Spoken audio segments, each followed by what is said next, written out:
Assalamualaikum warahmatullahi wabarakatuh. Perkenalkan, nama saya Nenly dengan NIM 220901500016 dari kelas B. Pada kesempatan kali ini saya akan mempresentasikan UTS metodologi penelitian saya, yang dimana mata kuliah ini diampu oleh Ibu Samira Duna Akhir SE Embus PhD AKCA. Pada kesempatan kali ini adapun aspek penting yang akan dibahas pada presentasi kali ini, yaitu yang pertama tema, topik, dan judul penelitian. Yang kedua, latar belakang penelitian. Yang ketiga, rumusan masalah penelitian. Yang keempat, tujuan masalah penelitian. Yang kelima, kajian pustaka. Yang keenam, metode penelitian. Dan yang ketujuh yaitu variabel pengukuran. Baik, langsung saja kita ke materi yang pertama, yaitu tema, topik, dan judul penelitian. Tema yang saya ambil di sini adalah akuntansi keuangan. Alasan saya memilih tema akuntansi keuangan ini karena didasarkan pada relevansinya yang tinggi terhadap praktik bisnis saat ini. Akuntansi keuangan ini tidak hanya berfungsi sebagai alat untuk mencatat dan melaporkan transaksi, tetapi juga sebagai dasar bagi pengambilan keputusan strategis oleh manajemen dan pemangku kepentingan. Dalam konteks dunia yang semakin memperhatikan aspek keberlanjutan, pemahaman yang mendalam tentang bagaimana laporan keuangan dapat mencerminkan tanggung jawab sosial dan lingkungan perusahaan menjadi sangat penting. Nah, yang kedua yaitu penentuan topik. Topik yang saya pilih di sini adalah pengaruh green accounting terhadap nilai perusahaan dengan ukuran perusahaan sebagai variabel memediasi. Alasan saya memilih topik ini karena semakin meningkatnya perhatian terhadap isu lingkungan dan keberlanjutan dalam bisnis. Dengan perusahaan menerapkan praktik green accounting ini dapat meningkatkan nilai perusahaan dengan menunjukkan komitmen terhadap keberlanjutan usahanya, khususnya dalam sektor pertambangan yang sering mendapat kritik terkait lingkungannya. Yang ketiga yaitu penentuan judul. Judul yang saya pilih di sini adalah pengaruh green accounting terhadap nilai perusahaan, ukuran perusahaan sebagai variabel mediasi. Nah, alasan saya memilih judul ini karena judul ini sangat relevan dengan meningkatnya perhatian terhadap keberlanjutan dan tanggung jawab sosial, yang dimana green accounting menjadi alat penting bagi perusahaan untuk mengelola dampak lingkungan mereka, yang pada gilirannya dapat meningkatkan nilai perusahaan di mata investor. Selain itu juga, ukuran perusahaan berperan krusial dalam menentukan seberapa efektif praktik green accounting yang telah diterapkan.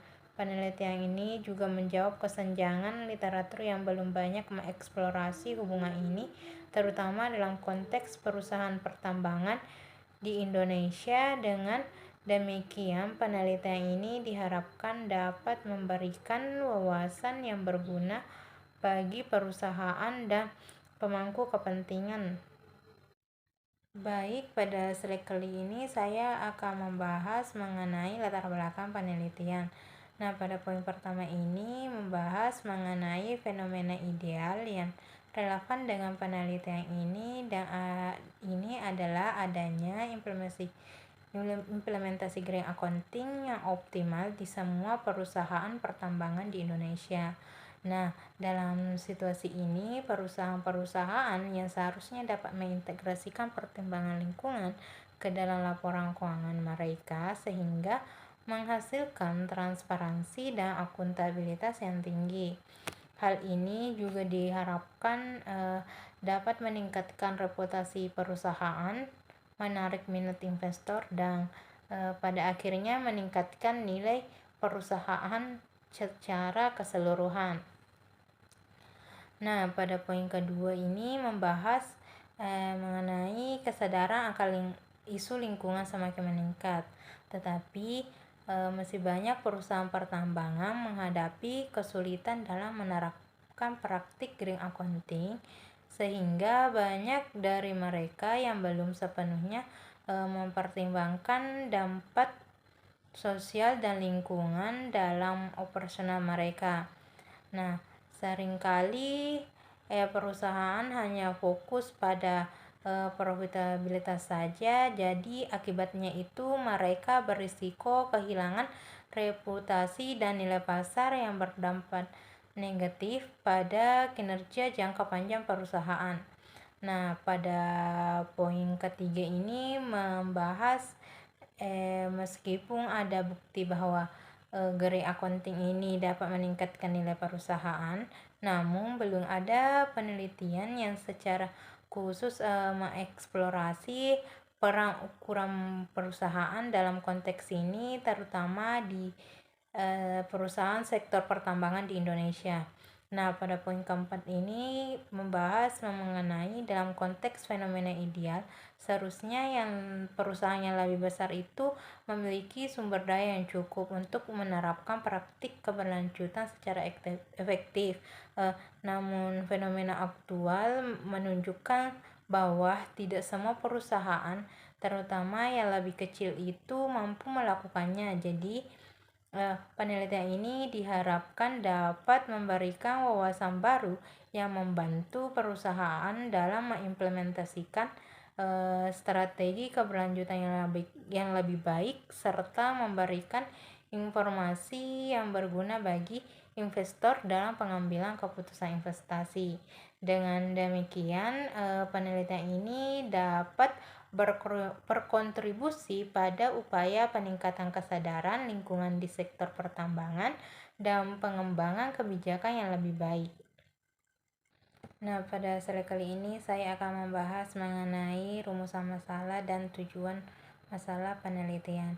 Penelitian ini merumuskan permasalahan yang hendak dibahas, yaitu bagaimana pengaruh green accounting terhadap nilai perusahaan, ukuran perusahaan sebagai variabel mediasi pada perusahaan pertambangan yang terdaftar di Bursa Efek Indonesia tahun 2020 sampai dengan 2023. Nah, adapun tujuan masalahnya yaitu untuk menganalisis pengaruh green accounting terhadap nilai perusahaan, ukuran perusahaan sebagai variabel mediasi pada perusahaan pertambangan yang terdaftar di Bursa Efek Indonesia pada tahun 2020 sampai dengan 2023. Nah, pada slide ini saya akan membahas mengenai kajian pustaka. Kajian pustaka penelitian ini terbagi menjadi dua, yaitu teori pendukung dan kajian yang relevan. Nah, teori pendukung pada penelitian ini itu ada dua. Yang pertama, teori stakeholder. Teori stakeholder ini adalah pendekatan yang menjelaskan pentingnya mempertimbangkan kepentingan semua pihak yang terlibat dalam operasional suatu perusahaan, bukan hanya pemegang saham saja. Nah, menurut Freeman 2010, teori ini menekankan bahwa perusahaan harus menciptakan nilai bagi semua pemangku kepentingan, termasuk karyawan, pelanggan, pemasok, dan masyarakat. Dalam konteks ini juga keberhasilan jangka panjang suatu organisasi sangat bergantung pada kemampuannya untuk memahami dan memenuhi kebutuhan berbagai kelompok yang terpengaruh oleh keputusan dan tindakan perusahaan. Teori yang kedua yaitu teori legitimasi. Teori legitimasi ini adalah pendekatan yang menjelaskan bagaimana organisasi berusaha mendapatkan dan mempertahankan legitimasi di mata publik dan pemangku kepentingan. Teori ini juga berfokus pada hubungan antara perusahaan dan masyarakat, di mana legitimasi diartikan sebagai pengakuan bahwa suatu organisasi beroperasi dalam batas-batas norma, nilai, dan harapan sosial yang berlaku. Nah, adapun kajian relevan pada penelitian ini yaitu yang pertama, akuntansi. Akuntansi adalah sebuah bentuk seni di mana aktivitas keuangan dicatat dan kemudian diringkas untuk menyediakan laporan keuangan yang membantu pihak-pihak yang berkepentingan dalam mengambil suatu keputusan tentang strategi bisnis di masa depan. Nah, akuntansi ini juga dikenal sebagai bahasa bisnis karena pihak-pihak yang membutuhkan informasi untuk menilai keberhasilan perusahaan dapat menggunakannya. Yang kedua, pengertian garing accounting. Garing accounting ini adalah atau akuntansi hijau ini adalah pendekatan akuntansi yang mengintegrasikan pertimbangan lingkungan ke dalam proses akuntansi tradisional. Nah, pendekatan ini bertujuan untuk mencatat, mengukur, dan melaporkan dampak lingkungan dari aktivitas ekonomi sehingga perusahaan dapat membantu keputusan yang lebih berkelanjutan. Nah, menurut Mulyadi 2017, Green Accounting didefinisikan sebagai metode akuntansi yang memperhitungkan biaya dan manfaat lingkungan dalam laporan keuangan. Yang ketiga yaitu tujuan dari Green Accounting. Ini yang pertama meningkatkan kesadaran lingkungan, yang kedua pengelolaan sumber daya yang lebih baik, yang ketiga mendukung keputusan bisnis yang berkelanjutan, yang keempat meningkatkan reputasi perusahaan. Yang kedua yaitu nilai perusahaan. Nilai perusahaan ini merupakan salah satu indikator penting dalam dunia bisnis yang mencerminkan seberapa besar perusahaan dihargai oleh pasar. Nah, dalam konteks ini, nilai perusahaan tidak hanya diukur dari aspek finansialnya saja, tetapi juga mencakup berbagai faktor yang dapat mempengaruhi persepsi investor dan pemangku kepentingan lainnya.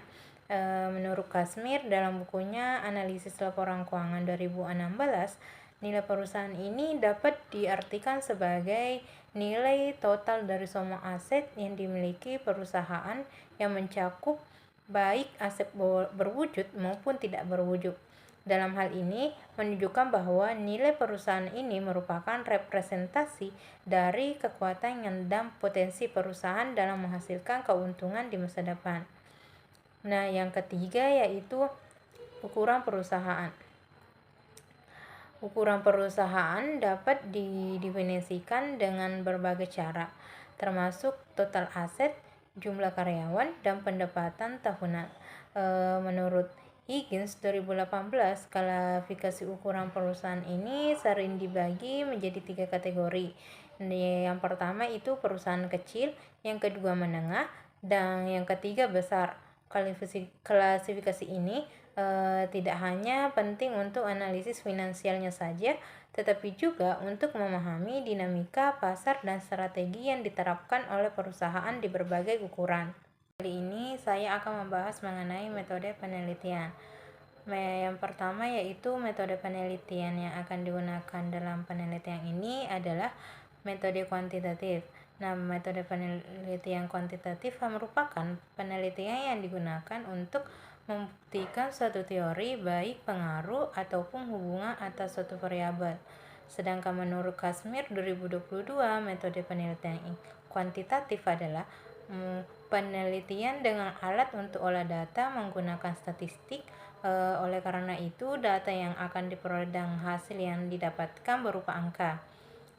Yang kedua yaitu teknik pengumpulan data yang akan digunakan dalam penelitian ini.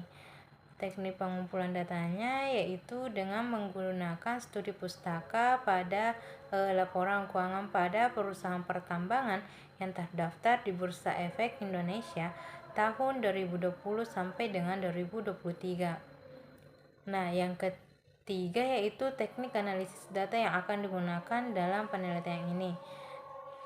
Nah, teknik analisis data yang akan digunakan adalah uji statistik, diantaranya dengan analisis deskriptif, uji asumsi klasik, analisis regresi, pengujian hipotesis, dan uji T.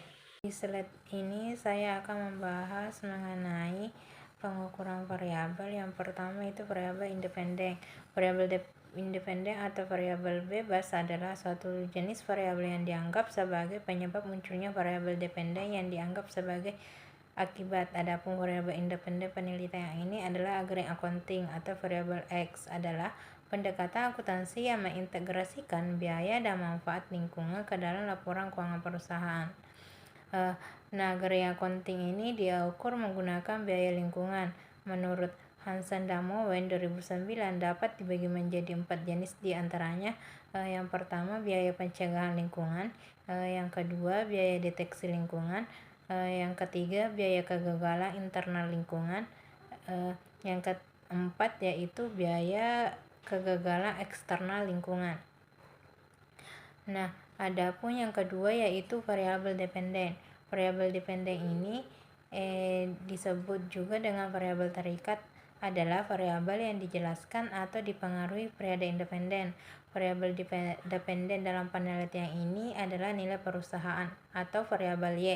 Nilai perusahaan merupakan pandangan pemegang saham mengenai tingkat keberhasilan perusahaan yang digambarkan oleh nilai saham perusahaan untuk yang telah menjual sahamnya kepada publik. Nah, adapun rumus pengukurannya yaitu Tobin-Squee sama dengan MV tambah total liability per total asset. Nah, yang ketiga yaitu variabel mediasi. Variabel mediasi atau disebut juga dengan variabel intervenin adalah variabel yang terletak di antara variabel independen dengan variabel dependen. Nah, sehingga variabel independen tidak langsung menjelaskan atau mempengaruhi variabel dependen. Nah, adapun variabel mediasi dalam penelitian ini adalah ukuran perusahaan atau variabel set. Nah, ukuran perusahaan merujuk pada skala atau kapasitas suatu perusahaan dalam menjalankan operasionalnya. Ukuran perusahaan dapat diukur melalui berbagai indikator. Yang paling umum adalah yang pertama total aset, yang kedua total pendapatan, yang ketiga jumlah karyawan, dan yang keempat kapitalisasi pasar. Baik, sekian presentasi dari saya. Lebih dan kurangnya mohon dimaafkan. Wassalamualaikum warahmatullahi wabarakatuh.